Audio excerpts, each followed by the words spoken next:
My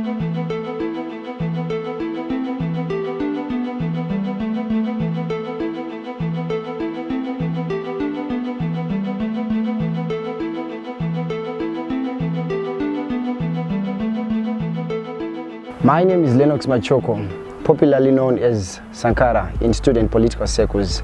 I am the president of the University of Zimbabwe Student Representative Council.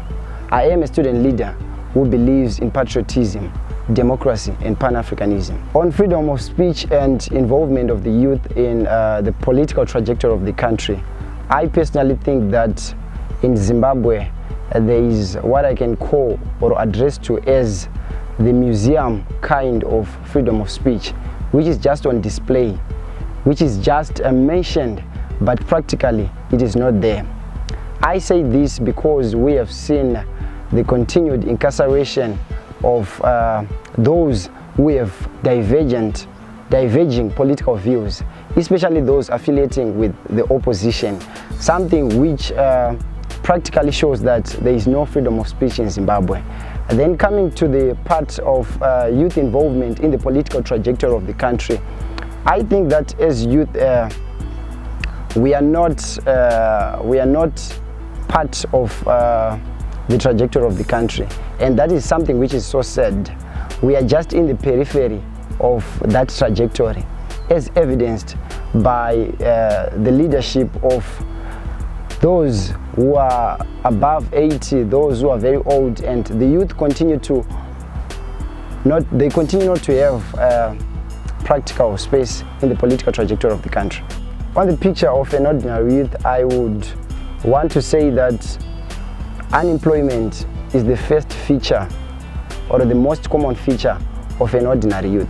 I'm talking of an average and ordinary youth who stays in the rural areas, an average youth who stays in the high-density suburb of Chitungwiza, an average youth who has never applied for a job and got a job, but he has a degree, he has a certificate in the walls of his or her parents' home.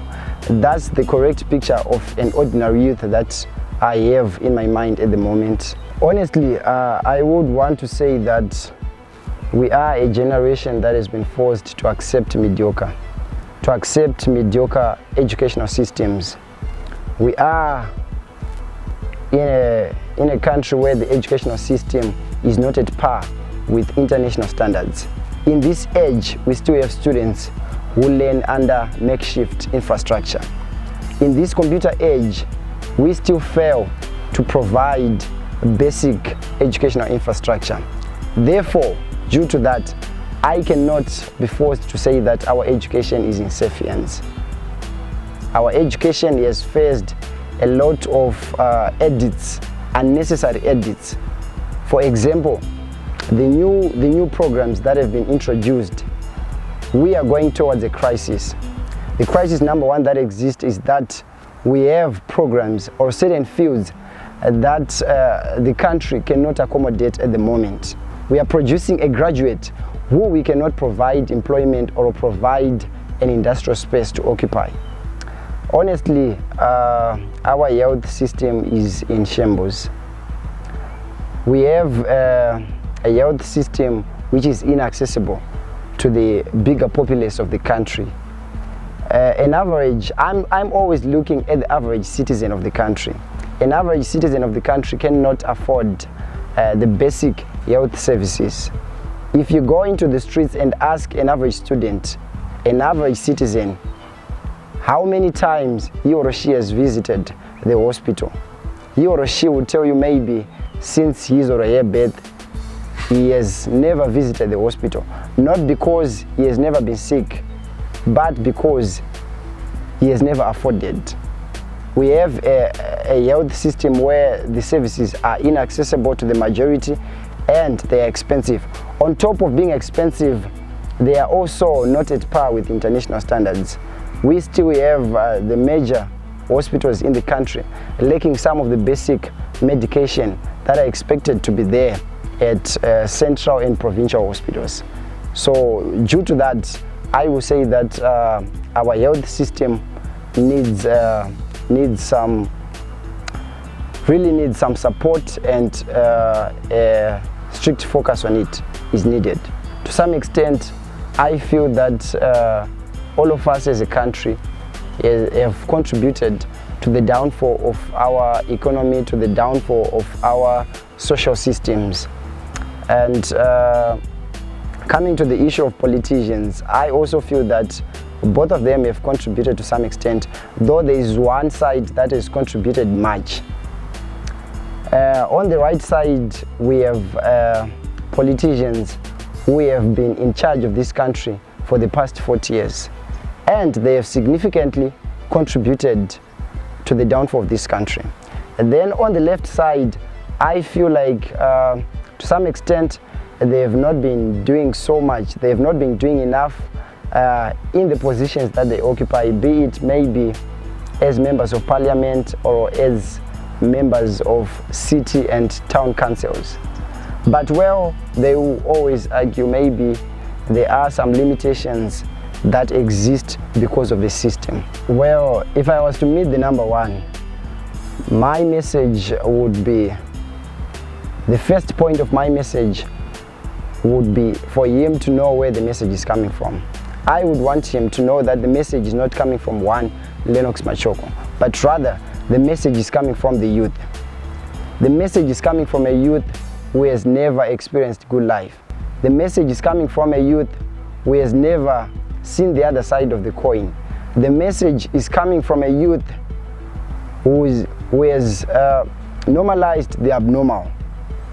Then coming to the substantial body of my message, I would advise the president to focus on healing the country. That's the first step that we need to engage on. What do I mean here? The greater populace of the country is yet. The greater populace of the country has anger in their hearts.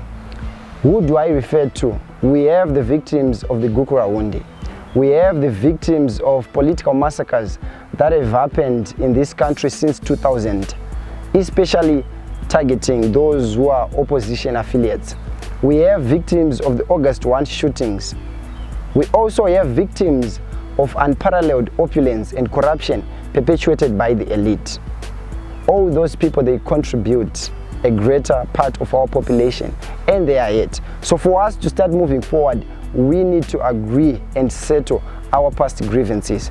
That's the first thing that any leader or the current president has to focus on. Then from there, we can then have a unity of purpose and start to move towards one agenda.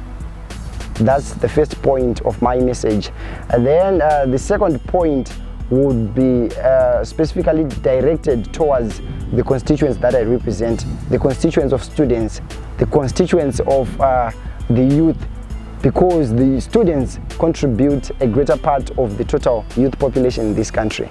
The message is to say that the government or the president should take a shift, an ideological shift, moving from an ideology that focuses on unnecessary expenditure or expenditure on non-necessities to an ideology that focuses on the provision of basic social needs, provision of basic social services. These include education, food, and health. As we speak, it is estimated that 3.8 million people are still food insecure. And those are some of the basic social services that I think, or that I feel, the government should focus on more. In as much as we appreciate the ongoing projects, for example, the ongoing emergency road rehabilitation project, we cannot mark progress or success as long as the life of an ordinary citizen, the life of an average citizen in Zimbabwe is still the same. And that is determined by the basic social services and needs that I have mentioned.